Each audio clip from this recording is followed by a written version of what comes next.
All right, folks, back here on the Leonard Culture Show here with me, JR. Happy New Year to you. See my man G here, nice sweatshirt, and my man JR with us here with him as well, man. G, was the break for you and the guys, man? It's always good to get our guys home for a little bit in 3 days and see their families. So got a lot of guys from the Carolinas, but also Houston and the Bahamas, and so guys getting a little home cooking and get back. And I think they've had a really good stretch of practice since they've been back.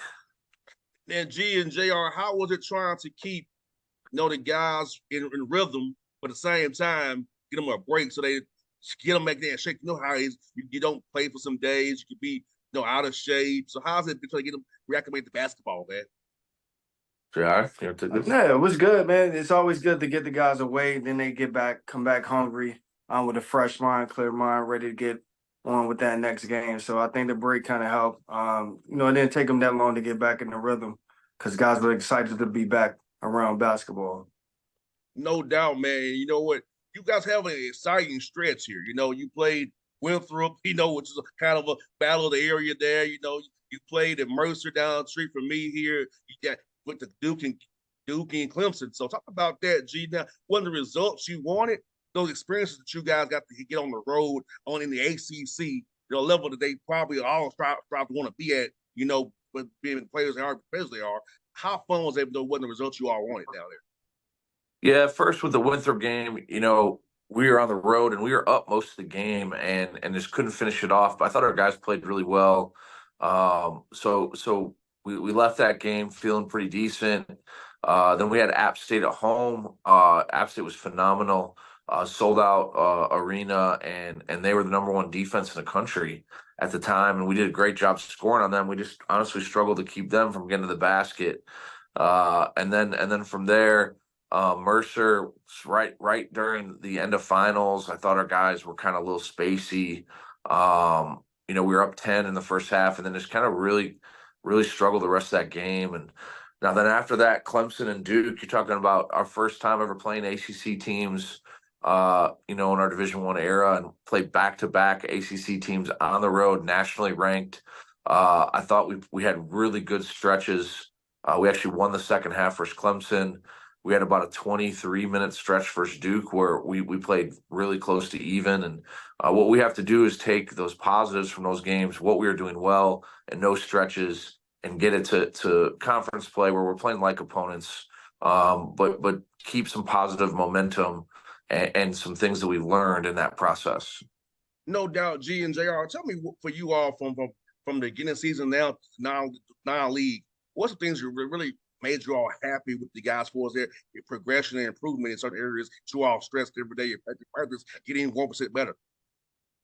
JR, you want to hit on that? Yeah, I mean, the guys had made tremendous stride from the beginning of the season to now, and I think our growth overall as a team, just fighting adversities, especially on the road with the big road games. That's why I think the biggest stride for us has been not being laying down, when we down, the guys coming together and playing together and overcome adversities on the road. So that's the biggest, thing from the beginning of the season until now that I see. Yeah, I think we've made tremendous progress in a few areas. Rebounding is probably the biggest area. We started off early in the season getting out rebounded pretty bad, and we've really done a good job lately, like on the glass. And I think that carrying forward, that's got to be a huge indicator for us is winning the glass. And then we've done a really good job defending the 3-point line. And so we got to continue on that stretch. And when we don't foul and we rebound and defend a 3-point line pretty well, we're a pretty dang good team. And G, for your guys, how's the adjustment been this year? They're not calling charges no more, having their hands high, not trying to take 20. They're gonna call it no more. So how are you guys adjusting defensively, just trying to close out with respect, and also when they go driving harder when they come downhill, has hands up and live the result? Yeah, I mean, obviously they're still calling some on-ball charges if you're the primary defender, but off-ball they're not really calling any, and so it's an adjustment. Our guys gotta do vertical contests, jump. We call them Supermans. And so we work on it pretty consistently, and our guys have gotten decent at it. But we got to be super focused on having that weak side rim protector, the low man on those ball screen coverages more consistently. Our corner guys got to pull, and We had a young team, and so they still have some lapses where they don't do it. But when we're locked in, we're pretty good at it. No doubt. I think that's the last thing for the young guys' defense. JR, you all know that your time in the G League as well, man. Like defense is that last piece for a player. Offensively, they can be world beaters, but outside the court, knowing the concept, knowing where we want to nail, are we hard hedging, are we going to ice it, what we going to do? That's the part the guys had a hard time to kind of pick up on. Yeah, they do. You know, the biggest thing about defense is communication. That's the biggest thing. Everybody got to communicate, and the will to want to stop your man and help your teammates out. You know, which is something that we're getting better with each day.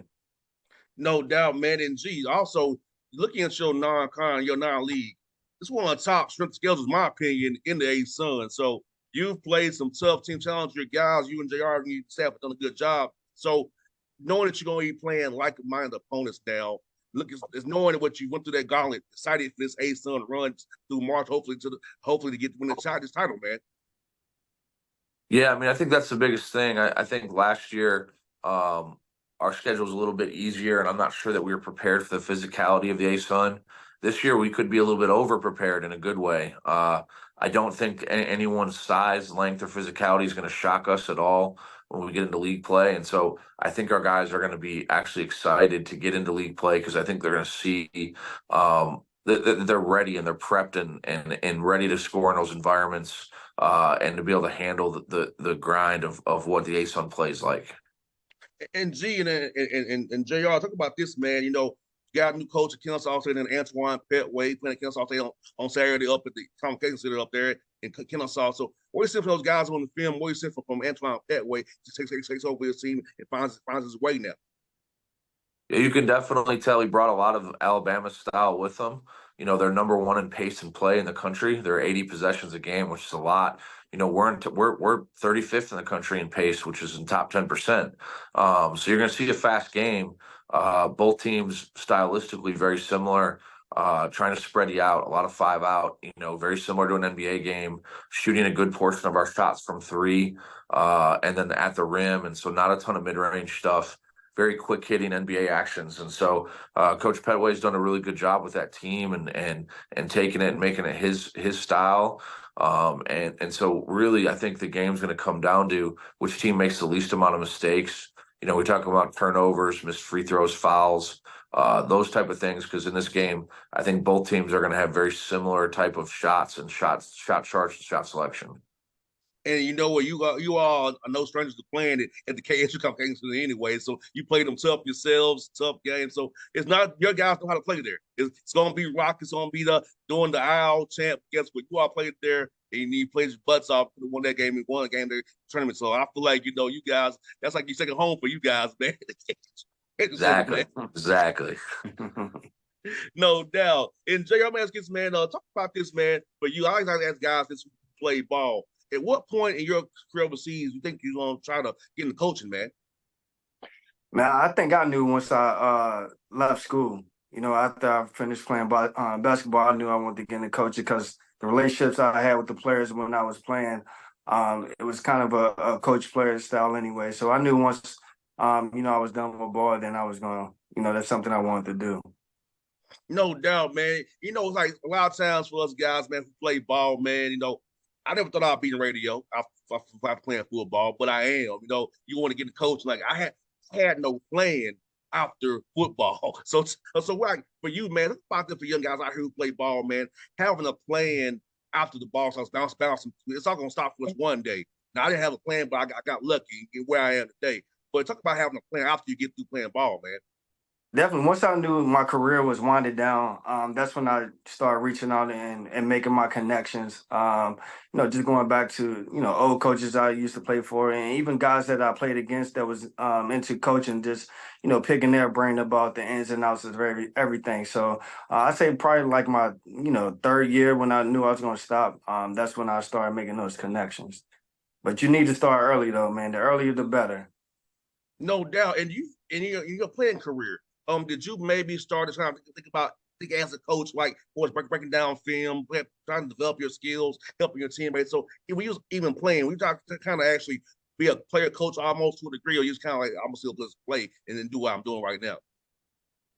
I think it came a little bit later as I got older and been around the vets. I learned a lot from them and try to take stuff from them. And I think that's when, the player coach kicked in later on in my career. No doubt, man. And for you, man, talk about trying to develop players at G League level. We have the College Park Skyhawks who you probably played last year in Maine. And so talk about young men in the G League. I understand what it takes to make it to the NBA roster and helping them develop as players and not be selfish, knowing they want to get an NBA job, but still playing the right way. Yeah, the biggest thing is having that mindset. A lot of guys, think that they can make it, but you got to put in the work. You got to have the right mindset. And I think that those two things can go a long way. And being a great teammate also. A lot of things don't even have to do with the basketball stuff. It's the off the court stuff, your character, all that stuff. Just trying to help them out in that way, with the character, but also on court. And G, for you having JR here, man, a guy who's been at the highest levels of Europe, playing professionally overseas, also been in the NBA, helping your guys see he knows where it takes to get there, giving them the right skills, and we say get 1% better each day to want to make it play overseas or the NBA or the league level because of what you all have knowledge-wise in your heads, help them become better players every day. Yeah, I mean, I think it's huge to have guys on staff that have seen it at that level, that can reiterate like, hey, this is what it's supposed to look like. Hey, this is what your mentality needs to be. Hey, look at we're still coaching college kids and they're developing and they're going to make mistakes and they're not always going to be everyday guys, even though we want them to be. And so having JR and also Dan Bailey on staff who played professional, but we're also exceptional college players to say, hey, look, if we want to win championships, if you want to become a pro and you want to have that mindset, this is what it looks like. And it's invaluable on staff. And I always said that I would have guys on staff like that. One, to give them opportunities to grow into coaches, and they'll probably be better coaches than me. But two, also to make sure that our guys in the locker room understand those voices. No doubt, man. I feel like it's so important, like you said. See, a lot of guys aren't like G. A lot of guys are too scared or too scary to have guys like DB and JR on staff because their egos get in the way, right? But you got an ego guy, you never been there with something on you. So it's like that's why it works so good. And JR, talk about work for my man G. How has it been, man, coming from the main self, my brother? Man, it's been amazing, man. Like he said, he gave us the opportunity to have a voice in practice, which, a lot of coaches, especially being my first year, don't allow you to do. So, I mean, he's helped me out tremendously with that. And it's been fun. It's been a lot of fun for me. So I really enjoyed it and really appreciate the opportunity that he's given me to be able to coach the players. No doubt. Well, JR, I'll see you on the 7th of February in Nashville. I told you I'll be there for that game off. I'm skipping the Boston game to come see y'all. Let's know that, right? Oh, man. So you see me, my guy. I'll skip Boston. My guy, I hope to come see you, my brother. Let's know that. Man, appreciate you. Appreciate the support. And look, can't wait to see you in Nashville, Austin P, and Lipscomb. No doubt. Well, good to talk to you, Thank brother. you, man. Appreciate it. JR, my man. Appreciate you too, brother. Hey, yeah, man. And I'm telling y'all too, man. Look here. Let's go Panthers. Let's run to the Buccaneers this week, man. Let's do that. Hey! I always root for the Panthers, but hey, big Packer Bears game. Packers got a chance to make the playoffs, so I'm gonna be rocking out for the Packers. No doubt, man. Hey, yes, Jordan Love, G. Looking good. Yeah, looking good. 30 touchdowns. Hey, he's had a great, like, I guess you'd call it freshman year since he sat out 3 years, 3 red shirts. And but he's playing some good football right now. I'm really excited to watch him grow, and hopefully the Packers decide to lock him down here soon. And against the former, I think, future Falcons quarterback Justin Fields. That's what I